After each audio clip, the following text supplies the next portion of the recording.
Hürmetli vatandaşlar, bugünkü leksiyalarımızla başlayımız. Leksiya dese de Gazi Washington'dan sözdeyimiz. Bugünkü silah 2020 yıl 5. ayının 23. günü. Haftaki şembe. Vaziyet doğrusu da bir kelime gap kılsak. Hazır Johnson torbiyeti dışında dedi. Amerika katlık besim işletkenlikten. Çünkü hükümeti hazır Şangay yani Hong Kong devlet bir xatarligi qonunlar yasini o'tira qo'yishdan bo'shab qoldi dedi. Agar rost shundoq bo'ladigan bo'lsa, keyinchi ko'ramiz. Buning amaliyotini biz u vaqtda boshqacha tahlil qilamiz. Siz ham shundoq tahlil qilasiz, hurmatli vatandosh. Endilikda bugun sizlarga yetkazadigan CNN'ning ma'lumoti, masalan, kasal virus tufayli hozir dunyoda yuqumlanganlar 5 million 235 ming 452 nafar. Kesel bilen vafat bo'lganlar 338 ming 612 nafar. Amerika Qo'shma Shtatlarida yuqumlanganlar 1 million 601 ming 434 nafar. Kesel bilen vafat bo'lganlar 96 ming 007 nafar.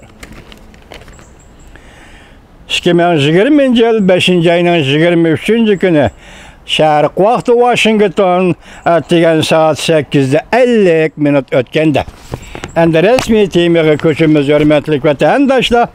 Amerika Qo'shma Shtatlar Davlat Mudofaa ministri 5 burchaklik binoni Jungo Kompartiyasini nayt inchkilik bilan kuzatib yana kuzatib deb ko'rsatdi mavzular xabar. 5. ayning 23.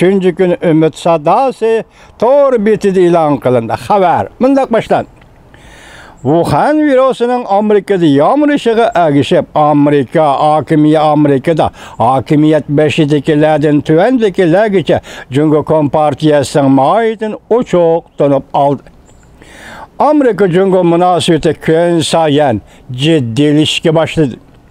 5. ayının 22. günü Cuma günü Amerika Devlet Mudofaa Ministerligining ministri Mark Esper bunda ko'rsatdi.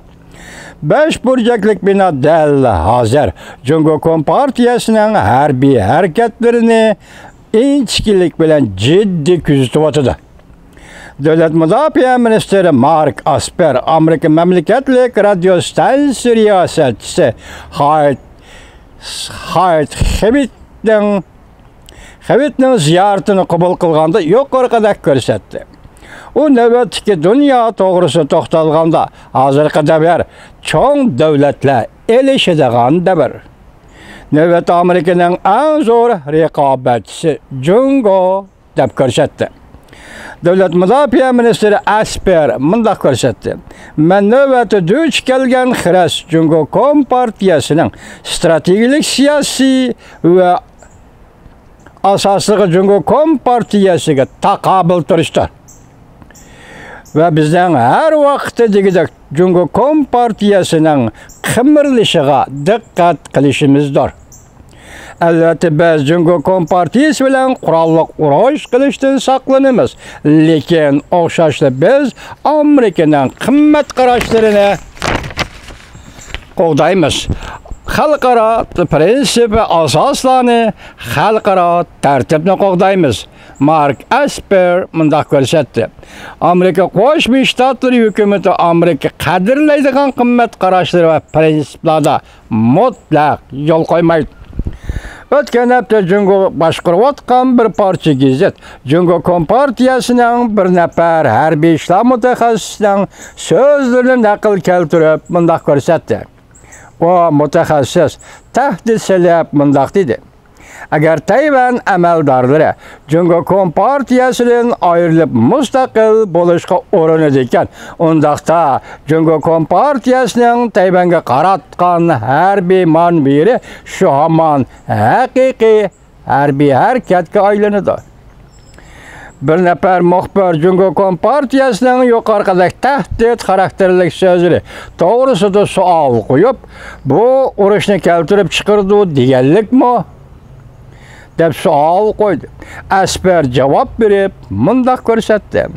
Ko'pchilikka ma'lumki, biz hozir intayin inchkilik bilan Jungo Kompartiyasini nazorat qilyapmiz. Ularning ehtiyojlik bilan ish qilishini, ularning ehtiyotchanlik bilan ish qilishini umid qilamiz.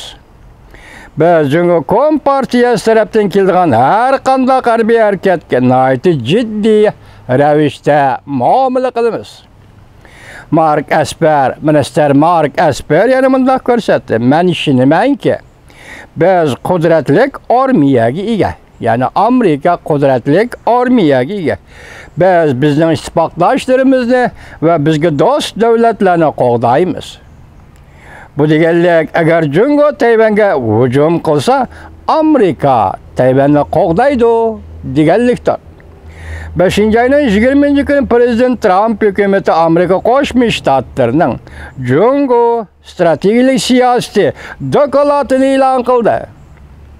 40 yillik Amerika Jungo munosabatidan xulosa chiqarib, bizdan Jungodan kutgan umidlarimiz mag'lub bo'ldi deb ko'rsatdi.